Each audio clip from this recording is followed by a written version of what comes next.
Alors bonjour et bienvenue pour ce podcast aujourd'hui où en fait on va écouter Ronan qui va vous parler de l'affiliation Amazon. Il est très doué dans ce domaine, c'est vraiment un expert dans l'affiliation Amazon. Alors j'ai aussi mon expertise dans l'affiliation, mais l'affiliation Amazon ce n'est pas du tout mon domaine. J'ai gagné seulement 2 fois un chèque de 25 € grâce aux commissions, mais sans plus. Alors que lui gagne vraiment très bien sa vie avec ça. Et donc il va vous donner aujourd'hui 3 conseils pour faire de l'affiliation avec Amazon si ça vous intéresse. On voit que Amazon, ça devient de plus en plus le grand gagnant sur tous les petits commerçants, sur l'achat en ligne et donc oui, avec ce confinement en plus c'est vraiment lui le grand gagnant et je pense que de plus en plus les gens dès qu'ils ont besoin de quelque chose vont aller sur Amazon, vont l'acheter et vont le recevoir même très rapidement avec Amazon Prime. Donc moi-même j'utilise Amazon Prime, je suis très contente vraiment des services d'Amazon. Alors oui, ça peut être contredit, mais la société change aussi. Donc voilà, il y a des gagnants et des perdants quand il y a un changement, il faut savoir s'adapter. Il faut que les commerçants se mettent aussi avec les ventes en ligne parce que ça va être comme ça de plus en plus. Donc, je vais laisser la parole à Ronan pour vous donner les 3 conseils sur l'affiliation Amazon en 2021.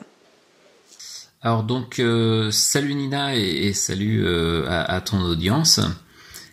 Donc, pour 3 conseils que je pourrais donner d'après mon expérience.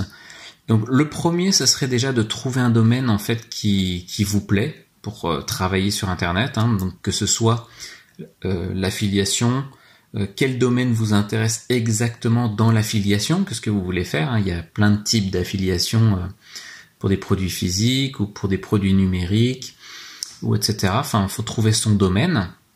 Ou alors ça peut être autre chose. Ça peut être du dropshipping, de la vente de formation.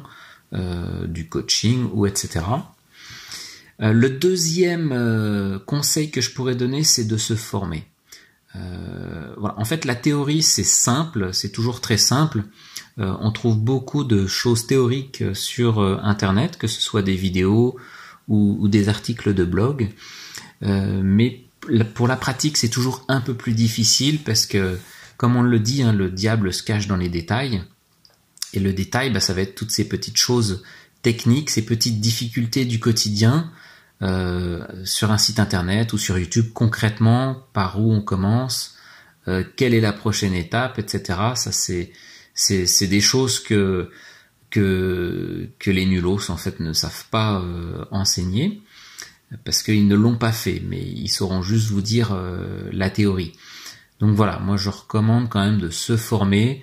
On peut dire que ça coûte de l'argent, mais en fait c'est un investissement parce que cet argent vous allez récupérer au centuple en fait de ce que vous avez dépensé. Alors faut pas non plus dépenser dans tout et n'importe quoi.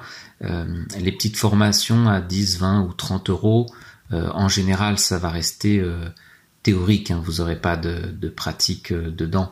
Ça va juste vous donner des pistes, mais ça c'est pas ça qui vous apportera de l'argent en tant que tel.